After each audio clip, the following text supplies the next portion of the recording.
Hey, welcome back to the channel. It is Fiction Friday. That means it's time for another 1,000 word short story inspired by a piece of artwork. Two horror stories in a row? Well, I mean, if you could count them horror, I guess. I guess they are in the realm of horror. They deal with horrific things. And this one surprised me in that I chose it because it's just a creepy clown looking through a window. But something caught my attention, which I will discuss more when we check out the artwork. But before we get there, what was the soundtrack of the story? Well, it is an actual soundtrack for the Netflix show Archive 81, a terrible show I did not finish, but a fantastic soundtrack by Ben Salisbury and Jeff Barrow. So cue up these haunting melodies and let's check out this week's artwork. This week's artwork is titled The Window. It's by a freelance illustrator named Gerasimos Kolokas from Athens, Greece.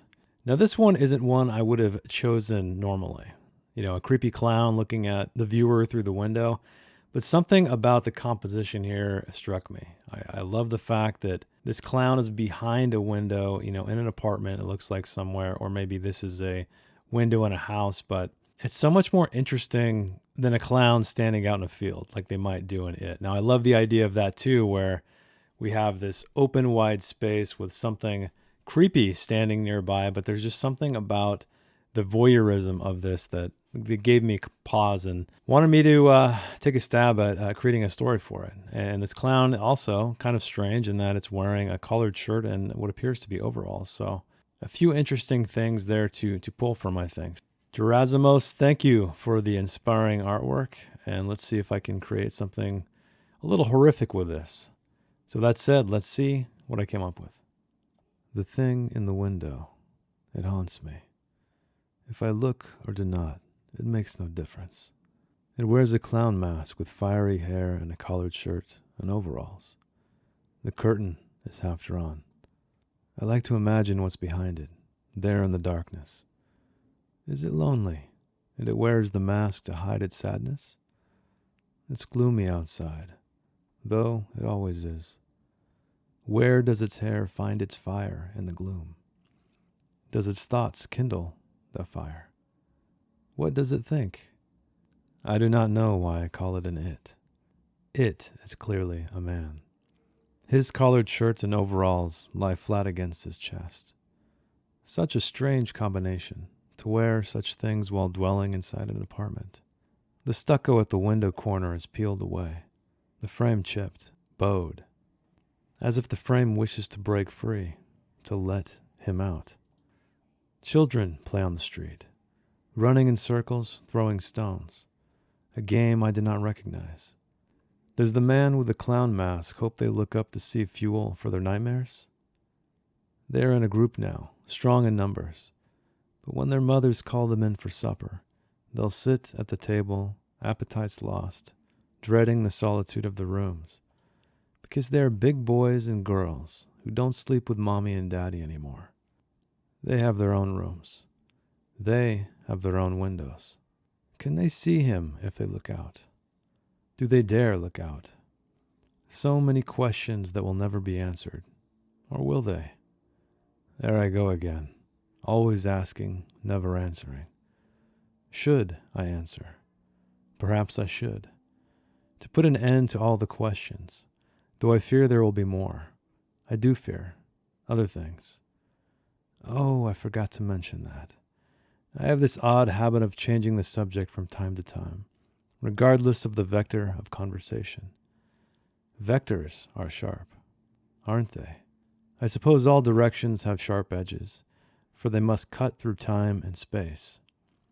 Vectors are also organic, organisms that transmit, specifically. Where was I going with this? There, another question. I look across the way to avoid any more questions, to see if he will ask me any as he looks, or at least appears to look. At me from a distance I could jump. Perhaps. I could open my window and try. The fall would be disastrous, though. I try to count the floors, but lose count after 2. I should be able to count higher than that, because I am an educated man. Raised on a farmstead, sure, with livestock and everything. But I broke all the stereotypes. Good with words and numbers. I always loved numbers. I count the children before they go outside, so I will know if he takes any in the night, and then I will have the evidence to have him removed, convicted, incarcerated. Executed? And why not? He is not a positive force in this world. I don't know him, but I do. You can tell a lot about someone's appearance. They tell you not to judge a book by its cover, but that is a lie. It's a lie they wish to persist.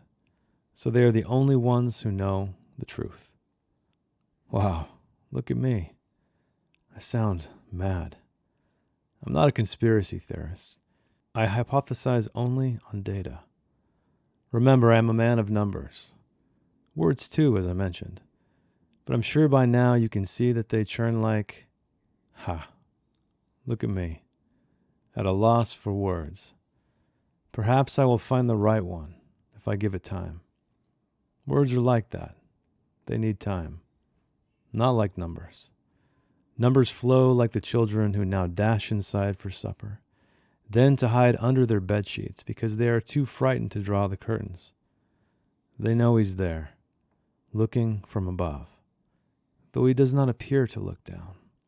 They think if they do not look up, he won't be there. Funny. Children thinking that the universe adheres to their observations. They are right to a degree, I suppose. The observer effect in physics. See, I told you I was a learned man. Physics relies on numbers, so I naturally migrated into adjacent fields of study. But you don't care about that, do you? Whoever you are. Listening, reading, like him. He does read me because he cannot hear through the glass. He never sleeps or steps away from the window. I stayed up 3 days straight once. Never got up even to use the restroom. I won't bore you with the details. It was for science, which can require great sacrifice. He knows that, with his face that defiles an image created to bring children joy, at least in modern times. But he could be older, far older, in which case his meaning is anyone's guess. But that smile, with jagged teeth, curving far beyond what's physically possible, it hints at other meanings. Hunger, predation. That's why I remain here, at my window, allowing him to haunt me. If I close the curtain completely, I fear he will strike. If I dare look away even to clean the cobweb in the corner of the window, in the corner of my vision, he will strike. If I dare to pass the time by touching up the chipped paint on the windowsill, he will strike. I must live this life to protect the children in their beds, so they may sleep soundly, safely. When I look, he looks, so I must look at him. I risk a glance at the children just to count them when morning comes. He knows the number too, because he looks too.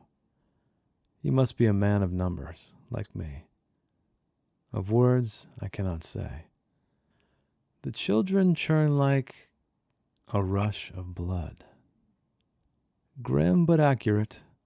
The right phrase is important. I knew it would come to me, eventually.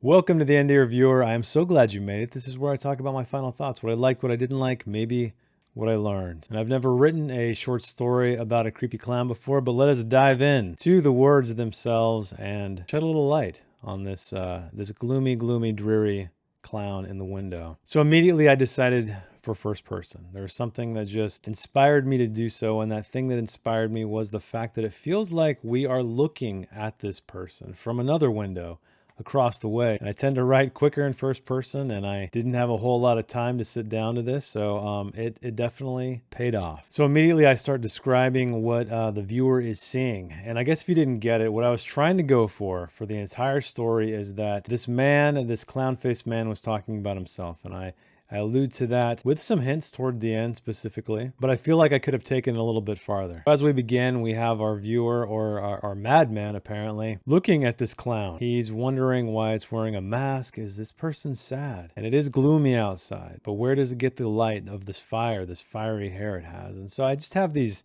question, someone looking at something, someone observing this thing and just wondering constantly, line by line, essentially. And this was a little bit of a homage to the film It, when he says, "I do not know why I call it an it. It is clearly a man, his collared shirt and overalls."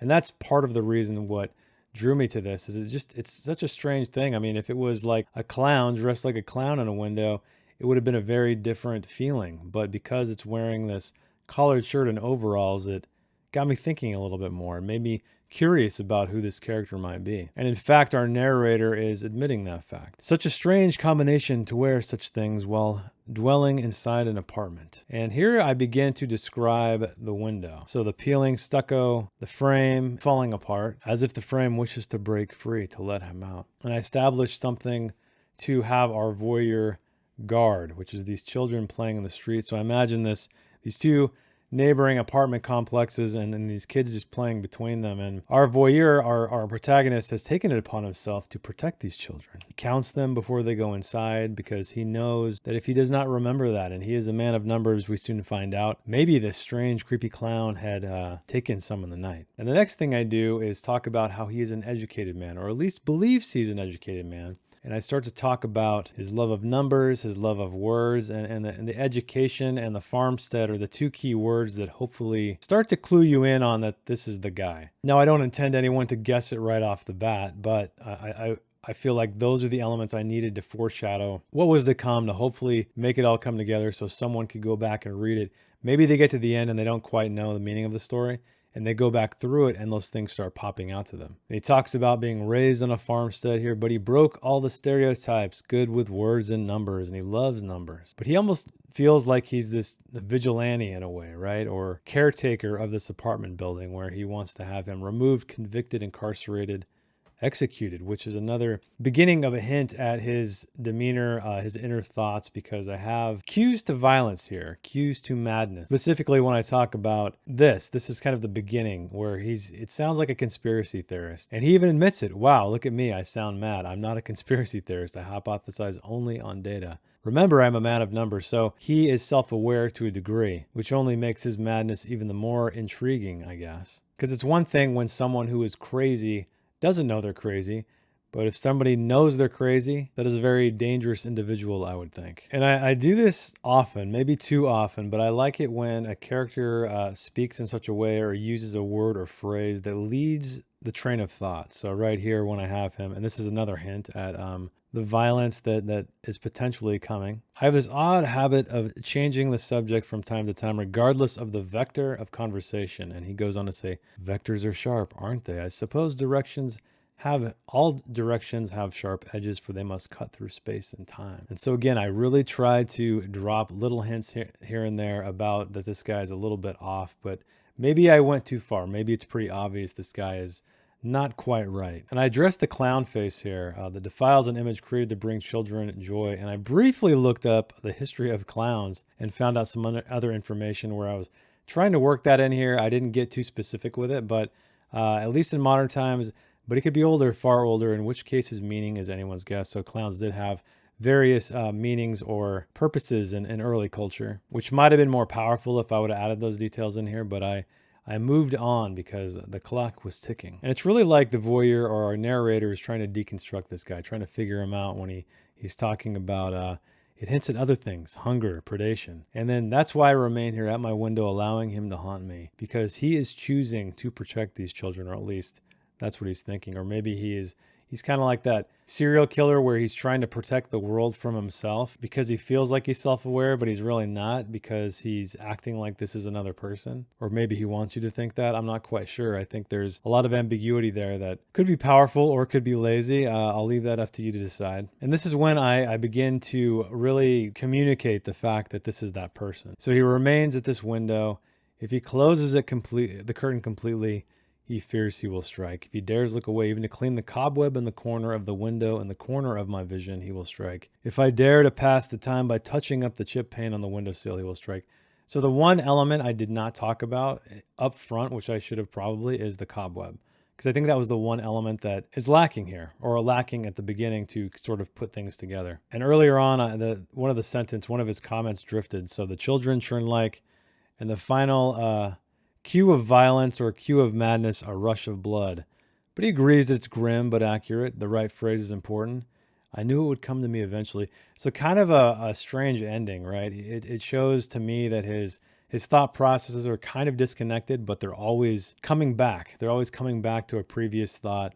They're not very linear, but rarely are our thoughts linear for any span of time, especially someone who's contemplating what they're seeing outside a window. So what would I change? What would I change? What would I change? So I would probably add some more hints in this thing, I think, at least to keep it consistent and separate them as much as I can. So make sure that the first description of this clown in this window is far away from when I reveal it toward the end, just so it's not too obvious, I think, but maybe that is too obvious regardless, because this is only 1,000 words. It's something you can read in like a couple of minutes, really. And I'm not quite sure about the last paragraph. The children churn like a rush of blood. I like that he came back, he finished that sentence, and it did add an element of gore, of horror there to sort of imply his character. But I don't know. I'll have to think about it when I come back to this thing. Let me know what you thought in the comments below. But it was fun writing 2 horror stories back to back. Sometimes I ask myself, being such a fan of horror, why don't I write horror? Well, I think that